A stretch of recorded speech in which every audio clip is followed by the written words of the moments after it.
you again for joining me in my studio. Today we are going to go over the initial color stages over an underpainting in black and white. This is going to be interesting over the next couple of weeks.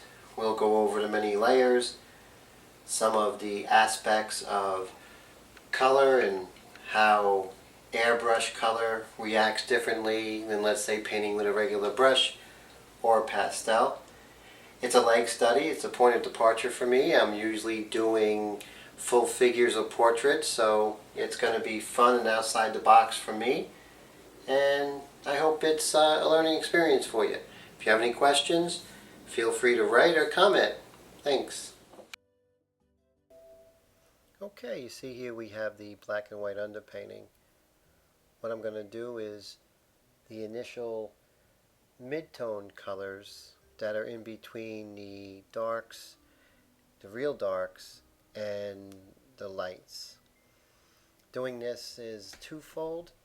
One, you get a sense of the color relationship, and also you can see or gauge which way to go in the darks and which way to go into the lights.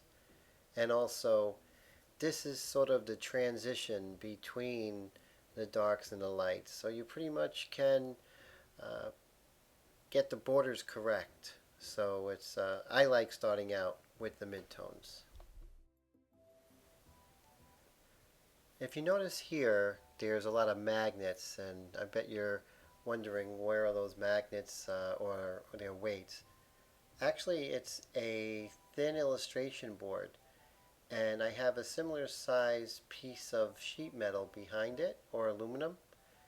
And what that does is gives me the ability to put magnets to hold down the frisket and also paper shields in the future. It also stabilizes the board, much like taping it. But the beauty of this method is that there's no tape involved and there's no marking the surface. So it's great. You should try it.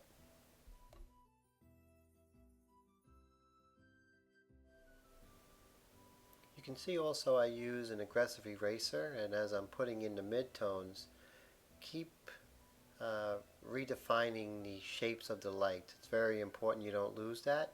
It's where the realism is.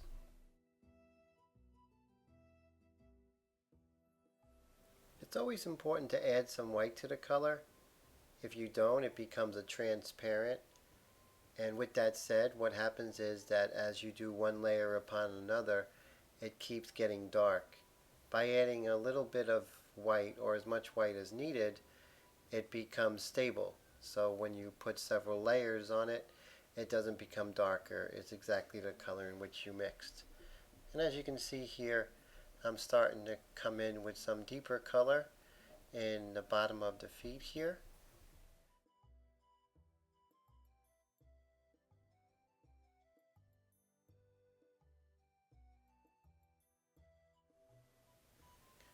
I mixed up the dark color. Not as dark as it actually is, maybe one value lighter. And what I'm going to do is put it in relation to that midtone, where the borders between the dark and the midtones are exact, like perhaps two countries, their borders are exact, like a map. You want to look at it that way, and it really helps for accuracy and realism.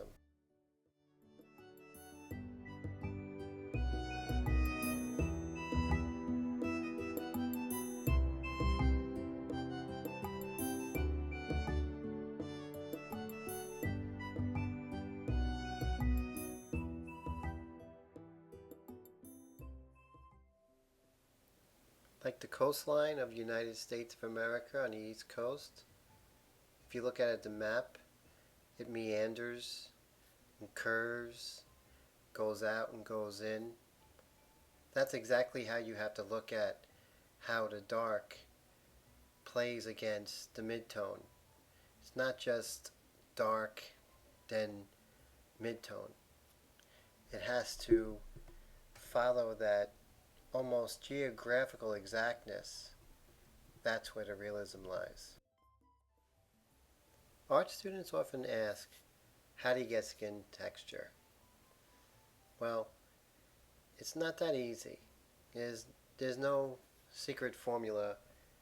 Basically, it's experience. So as I said before, it is the way that the darks and the midtones and the lights border each other to capture that play of light and shade. Also, what's very important is that there are two light sources. Yes, two light sources. The light source, which is coming from the sun or artificial light, and then you have reflected light, which is light bouncing off another surface onto the form. This is an understanding of light. Basically, we're not painting legs or feet. We're painting light and its reaction to form. It's pretty exciting when you think of it that way.